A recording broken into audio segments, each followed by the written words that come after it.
अगर आप सब्ज़ी खरीदने खुद नहीं जाते हैं तो आप खुद सब्ज़ी खरीदने जाइए। अगर आप अपने वॉचमैन से कभी उतना टाइम स्पेंड नहीं कर पाए बात करने, आप उनसे बात करिए, आप जानिए उनकी कहानी क्या है। तो आप जो भी करना चाहते हैं ना ज़िंदगी में, आप वो करिए।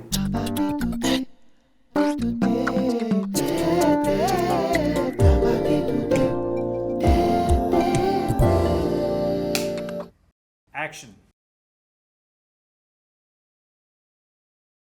मेरी एक्चुअली बैकग्राउंड जो है वो हिंदुस्तानी क्लासिकल म्यूज़िक को लेकर है। मैं बचपन से हिंदुस्तानी क्लासिकल म्यूज़िक सीख रहा था जब मैं 4 साल का था।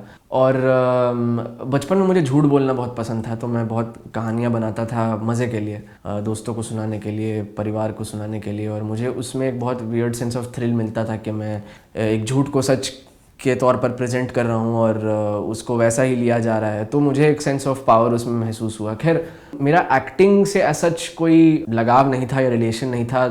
हल्की फुल्की फिल्म्स देखता था मैं बचपन में। मैं 2007 में मैं अपने परिवार के साथ बॉम्बे शिफ्ट हुआ। मैं जमशेदपुर का रहने वाला हूँ, वैसे मेरी पैदाइश परवरिश सब वहाँ की है। एक्सीडेंटली मैंने एक्टिंग शुरू किया। मैं एक स्टेज के ऊपर गाना गा रहा था और किसी ने मुझसे पूछा ये कि आप एक्टिंग करना चाहते हो, और मुझे कोई आइडिया नहीं है क्यों पूछा, क्योंकि मैं बहुत आज भी मैं स्टेज पर जाने से बहुत डरता हूँ। एक ग्रुप ऑफ पीपल से इंटरेक्ट करने से मुझे डर लगता है, मुझे बहुत नर्वसनेस फील होती है। तो जब मैं गाना भी गाता हूँ, मैं बिल्कुल सीधे ऊपर देख के गाना गाता हूँ, किसी के आंख में आंख डालकर गाना नहीं गा पाता और एक जगह खड़े होकर गाना गाता हूँ, आंख बंद भी कर लेता हूँ। तो पता नहीं मुझे इस इंसान ने क्यों पूछा, और मैंने हाँ बोल दिया क्योंकि मैं 13 साल का था और बहुत एक्साइटेड था कि ये कुछ नया चीज़ है जो मुझे एक्सप्लोर करने को मिल रहा है और मैं स्क्रीन पे आऊँगा। तो मेरा बहुत ही सरफेशियल रीज़न था एक्टिंग शुरू करने का, जो कारण था। तो 2008 से लेकर 2015 तक ऑलमोस्ट मैंने कैमरा पे थोड़ा बहुत काम किया। इसके बीच मैंने स्कूल में एक आध प्लेस भी किए। कॉलेज में जब मैं मिठी बाई कॉलेज में था तो ड्रामा टीम में था, वहाँ पे हमने इप्टा में पार्ट लिया। खैर, ये बहुत ही एक सरफेशियल लेवल का मेरा एक्सपीरियंस था।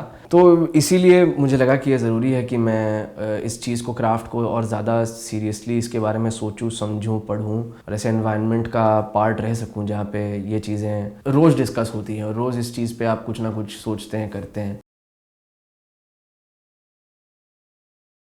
थिएटर इसलिए क्योंकि मुझे लगता है कि मैं कुछ साल से कैमरा पर काम कर रहा था और मुझे ऐसा लग रहा था कि मैं अपने शरीर को जो है वो ज़्यादा इस्तेमाल नहीं कर रहा हूँ। और मुझे ऐसा भी लगता था कि मुझे एक ऐसे एनवायरनमेंट का पार्ट होना है जहाँ पे मैं ऐसे लोगों को मिल सकूँ जो एक्टिंग की प्रोसेस को लेकर ज़्यादा डिस्कशंस कर सकें और एक्टिंग एज अ क्राफ्ट को लेकर बात कर सकें। और मैं ऐसे एनवायरनमेंट में रहूँ जहाँ पे टीचर्स हों जिनसे मैं सीख सकूँ। ऑब्वियसली एक ये जो चीज़ है कि आप कोई प्ले आप देखने गए हैं तो आपको शायद प्ले पसंद आए, आपको प्रोडक्शन पसंद आया और आप जाके बैक स्टेज उनसे बात करते हैं, आप बोलते हैं कि मुझे ये बहुत पसंद आया, मैं आपके ग्रुप का हिस्सा बनना चाहता हूँ। तो वो एक चीज़ था, पर मुझे लगा कि वो करने के पहले मुझे शायद खुद पर काम करने की ज़रूरत है। और जब मैंने पता किया कि ऐसा ऐसा कौन सा जगह, कहाँ कहाँ जाके मैं ऐसा सीख सकता हूँ जो मैं करना चाहता हूँ, तो ड्रामा स्कूल के बारे में पता चला, जो कि एक थिएटर मेकिंग स्कूल है। और फिर मैंने वहाँ का ऑडिशन दिया और इसलिए मैंने वो चुना क्योंकि वो थिएटर बेस्ड स्कूल था। सबसे ज़्यादा तो मुझे लगता है कि मैं डिसिप्लिन हुआ हूँ लाइफ में। डीएसएम के बाद मुझे आदत हो गई है कि मैं सुबह उठ के जो है 8 बजे से प्रोडक्टिव होना शुरू करूँ शाम के 6 बजे तक, क्योंकि एज अ फ्रीलांसिंग एक्टर और एनी फ्रीलांसिंग आर्टिस्ट ये आपके लिए बहुत मुश्किल हो जाता है कि जब आपके पास काम नहीं होता तो आप क्या करें। उसका जवाब आपको डीएसएम में मिलता है, क्योंकि जो अलग अलग मेथड्स ऑफ कंडीशनिंग होती हैं वो आपको समझ आता है कि नहीं, मुझे अपने शरीर को ऐसा ट्रेन करना चाहिए। अगर मेरे पास काम नहीं हो, कोई बात नहीं, मैं ऐसे काम करूँगा, मैं अपने वॉइस के ऊपर हर दिन काम करूँगा।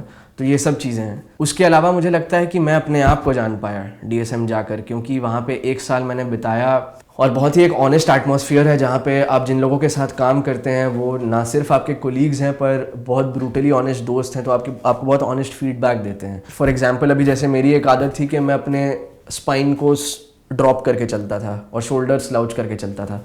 तो अब irrespective of what character I am playing, her character में वो दिख रहा है। तो अब हर कैरेक्टर में आदर्श ही दिख रहा है, तो फिर वो इंसान कौन है? और अगर आपको कोई बोल रहा है कि यार तूने इतनी नेचुरल एक्टिंग की कि मुझे सिर्फ आदर्श दिखा, वो एक्चुअली ख़राब बात है, क्योंकि वो नहीं होनी चाहिए। उनको वो इंसान दिखना चाहिए जो आप बने हैं।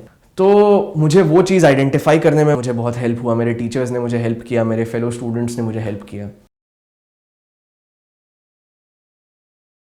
मुझे लगता है कि वो डर अभी तक पूरी तरीके से गया नहीं है। मैं ड्रामा स्कूल से निकलने के बाद भी मैंने बहुत ज़्यादा प्रोफेशनल थिएटर नहीं किया है, 2-3 प्लेज का हिस्सा रहा हूँ मैं। पर हमारे एक चीज़ था ड्रामा स्कूल में जहाँ पे TML होता था हमारे हर हफ्ते, which is the theatre making laboratory, where the class is divided into 4 या 5 ग्रुप्स, और हम सबको एक टॉपिक दिया जाता है और हम उस पर एक नाटक बनाते हैं और उसको परफॉर्म करते हैं। तो एक छोटी सी ऑडियंस होती थी जो हर हफ्ते हमें देखने आती थी। तो मुझे लगता है कोई भी चीज़ जब आप ओवर एंड ओवर अगेन करते हैं, आप उसको रिपीट करते हैं, तो आपको उसकी आदत पड़ जाती है।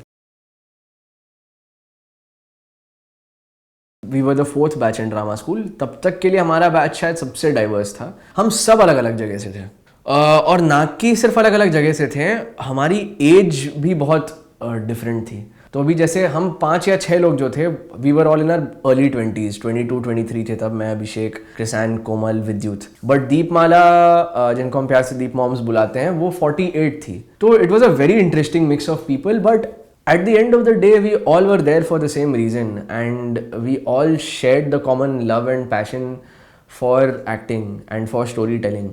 So I think that never came in our way of creating or wanting to create anything. You know, it's a neutral space.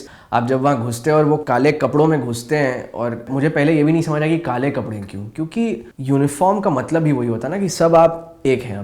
अब इररेस्पेक्टिव ऑफ कहाँ से आए हैं, आपकी क्या फाइनेंशियल, इकोनॉमिक, एज, जो भी बैकग्राउंड है वो मैटर नहीं करता। अब सब आप लोग एक ही हैं। तो एक कलेक्टिव बॉडी के जैसे ही हम वहाँ पे काम करते थे, और बहुत मज़ेदार था और बहुत कुछ सीखने को मिला, क्योंकि सबकी बहुत अलग जर्नीज रह चुकी हैं। जैसे खुशबू थी, उसका एक्टिंग से कोई बैकग्राउंड ही नहीं था, वो चार्टर्ड अकाउंटेंट है, तो वो कंपनी में काम कर रही थी। सिमिलरली जो दीप मॉम्स है, दीपमाला, वो उनका टीचिंग बैकग्राउंड था। विद्यु जो था उसने हार्डकोर थिएटर किया हुआ था। मैं जो था, मैंने कुछ थिएटर नहीं किया, थोड़ा बहुत कैमरा पे काम किया था। तो सबके बहुत अलग कहानियाँ थी। बहुत मज़ा आता था बैठकर डिस्कस करने में और सुनने में, और मुझे नहीं लगता 1 साल भी काफ़ी था जहाँ पे हम सबकी कहानियाँ सुन पाएँ। तो अभी भी जब हम मिलते हैं एक दूसरे से, हम चीज़ें डिस्कवर करते रहते हैं एक दूसरे के बारे में। बहुत ही इंटरेस्टिंग और यूनिक और इनफॉर्मल माहौल था ड्रामा स्कूल में, क्योंकि आमतौर पर जब आप किसी, आई गेस, आप कंपनी में काम कर रहे होते हैं, किसी ऑर्गेनाइजेशन में काम कर रहे होते हैं, आप अपने सीनियर्स को एज सर रेफ़र करते हैं। बट ड्रामा स्कूल में हमें बोला गया था कि हम अपने टीचर्स को उनके नाम से बुलाएंगे। तो जब हम उनको नाम से बुलाते थे तो ऑटोमेटिकली एक, मतलब ऑफकोर्स आप उनको रिस्पेक्ट करते हैं क्योंकि उनकी एक्सपीरियंस ज़्यादा है ज़िंदगी में, but at the same time there is a certain level of equality that is established. और ना सिर्फ वो, एक ओपननेस आ जाता है माहौल में जहाँ पे आप सवाल पूछने से डरते नहीं हैं। आप कुछ भी हो, आपको जितना भी स्टूपिड लगे, आप सवाल आप वो पूछ सकते हैं वहाँ पे।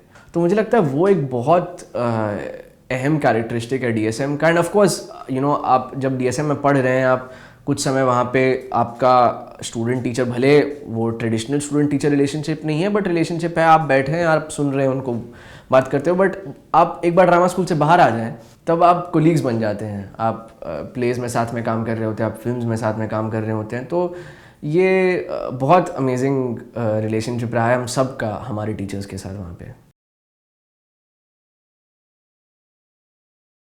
आई थिंक मैं अपने को एक्टर्स को सबसे ज़्यादा मिस करता हूँ। भले उस टाइम ऐसा नहीं लगता था, अब ऐसा लगता है। हम जब वहाँ रोज़ मिलते थे, बहुत मोटिवेटेड रहते थे कि कुछ करना है, आज कुछ नया करना है। वो एक जो ज़ील होता है to discover something new every day ना, I think that's very important to have, and it's very easy for that spark to die out.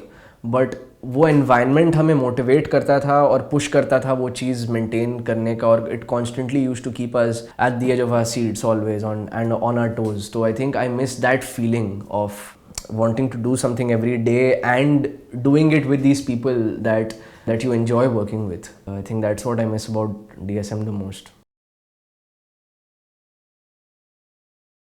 I think ये एकलव्य कोर्स का सबसे बड़ा फ़ायदा है कि जो आपके स्टार्टर पैक क्वेश्चंस होते हैं एज एनी एक्टर, जब आप कम्प्लीटली लॉस्ट होते हैं कि आप कहाँ से शुरुआत करें किसी भी चीज़ की, I think this is a great place to begin from, because without having to you know travel, because हमारे लिए हमेशा ये पॉसिबल नहीं होता कि अगर हम जयपुर में बैठे हैं या जोधपुर में बैठे हैं या किसी भी जगह पे बैठे हैं, किसी भी कोने में बैठे हैं इस देश के, हम ये चीज़ कर पाएँ या हम अपने सवालों के जवाब ढूंढ पाएँ। तो मुझे लगता है वो चीज़ एक बहुत सही है कि आप irrespective of your geographical location you still have access to that. ये दोनों चीज़ें जो हैं, मुझे लगता है कि सबसे इंपॉर्टेंट कंपोनेंट्स हैं एकलव्य प्रोग्राम की। कल का एकलव्य मोमेंट ये था कि मैंने यहाँ पे जो आराम नगर में जो बुक शॉप है वो मैंने उसके अंदर वाले पोर्शन को डिस्कवर किया। मैं हमेशा बाहर ही रहता था, मैं कभी भी उस तरफ गया ही नहीं दीवार के। तो मैं दीवार के उस तरफ गया और मैंने देखा कि वहाँ पे बहुत सारे फ्रेम्ड पेंटिंग्स भी हैं और मुझे पता ही नहीं था कि वहाँ फ्रेम्ड पेंटिंग्स हैं, मुझे लगा सिर्फ बुक्स हैं। ये मेरा एकलव्य मोमेंट था।